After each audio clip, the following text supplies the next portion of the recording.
What's up, fifth graders? It's Mr. Rindo with a challenge problem for the week. Just this one problem today. Um, just to preface this, by the way, I wrote this question recently for some people that needed some questions written for fifth grade tests. And they told me that this question's too hard for fifth graders and that it's not fair to be putting all of these unknown numbers in one equation. But I disagree. I think you guys are intelligent enough to figure this one out. So let's go ahead and talk about it. There is an equation shown, and the equation says f times y equals p. Now, to be clear about that, like that's just three unknown numbers. A number is being multiplied by another number, and it's going to equal p. And the reason I chose p for that one is because the answer to a multiplication problem is called the product. So we have three unknown numbers, but we know that this is a multiplication equation. Okay. Now, here's the question. With f, y, and p all having values that are greater than 0, what must be true about the value of f if the value of p is less than the value of y? And that's a lot to think about, but I want to make sure I give you a little bit of clarification. So first things first, what I did tell you is that f, y, and p are all greater than 0. So there's no negative numbers in this equation. And what I'm asking you is like, hey, what do we know about f if the value of p is actually less than the value of y?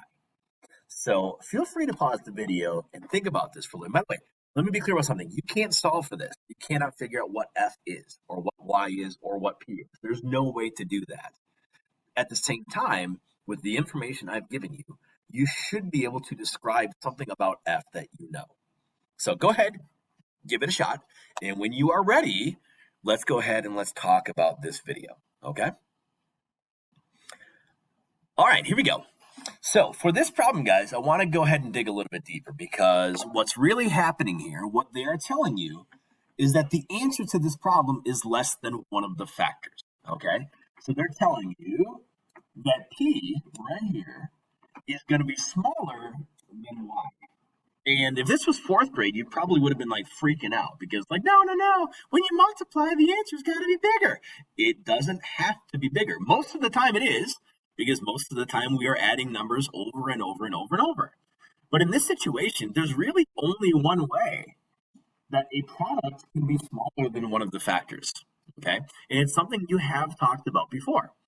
So in this situation, what we know is that the only way a product can be smaller than a factor is if we think about this differently, is if we don't think about this as repeated addition, but instead we think about this as a fraction of a number.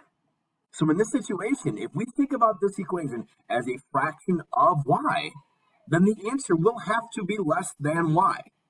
So let me give you an example about what I mean there. I'm going to go ahead and write a fraction on this. Let's just write a fraction. Let's write the fraction 1/2. I think we know that 1/2 times a number is the same thing as 1/2 of the number. So without even knowing what y is, if I say, hey, what is half of y? The answer is going to be less than y. We don't know what it is, but it's going to be less than y. And if we go ahead and we put this, we call it 3/4.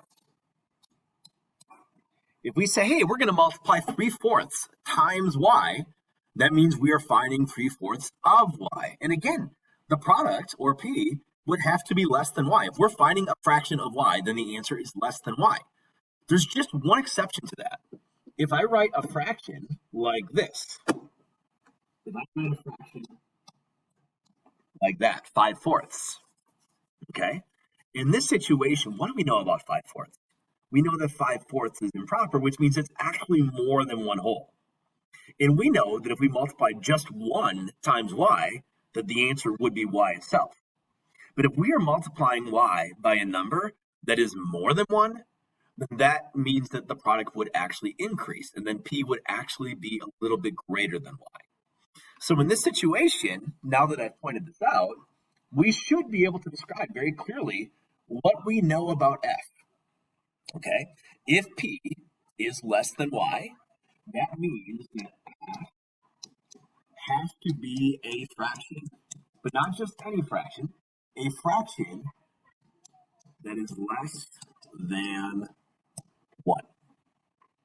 it has to be, no matter what. The only way p can have a value that is less than y is if f is a fraction of 1. So I hope that makes sense to you, and you can play around with it a little bit. And what I mean by play around with it is like plug numbers in, try different numbers in this equation, and see what works and see what doesn't, and then eventually you should be able to determine what will work every single time. All right, I hope you found this interesting. It's just getting you to look at equations and thinking about all of the different possible meanings of that equation. All right, have a great week, guys.